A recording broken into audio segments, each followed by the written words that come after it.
Retour à Ouagadougou où 2 projets de loi étaient à l'ordre du jour ce matin à l'hémicycle. Les députés ont adopté les projets de loi portant modification de la loi portant prévention et répression de la corruption et celui portant composition, organisation, attribution et fonctionnement du Conseil d'État.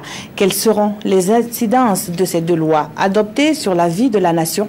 Réponse avec Césaire Carfo et Aboubacar Sayon. Concentrés et les yeux plongés dans leurs documents, les députés examinent le projet de loi portant modification de la loi de 2015 portant prévention et répression de la corruption au Burkina Faso. La nouvelle loi permet désormais aux personnes assujetties à la déclaration d'intérêt et de patrimoine auprès de l'ASE-LC de le faire par voie électronique. Mais plus important, elle élargit le nombre de personnes assujetties à la déclaration de biens. Plus de 10 000 personnes sont désormais concernées. Parmi les personnes qui s'ajoutent à l'ancienne liste, on peut citer les gouverneurs, les hauts commissaires, les médecins chefs de district sanitaire, les comptables principaux des matières et les examinateurs de permis de conduire. En matière de lutte contre la corruption, si on veut être efficace, il faut prendre en compte toutes les personnes qui sont susceptibles de tomber dans ce champ-là.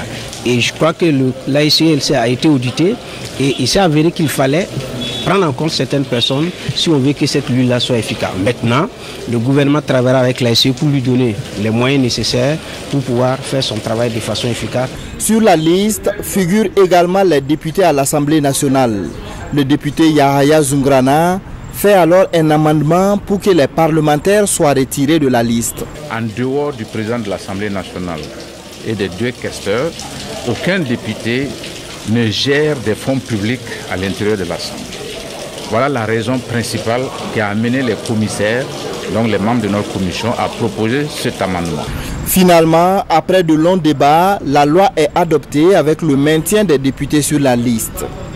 Les députés ont également voté la loi organique portant composition, organisation, attribution et fonctionnement du Conseil d'État et procédures applicables devant lui. La nouvelle loi corrige tout simplement certains articles de la loi de 2016 déclarés inconstitutionnels par le Conseil constitutionnel.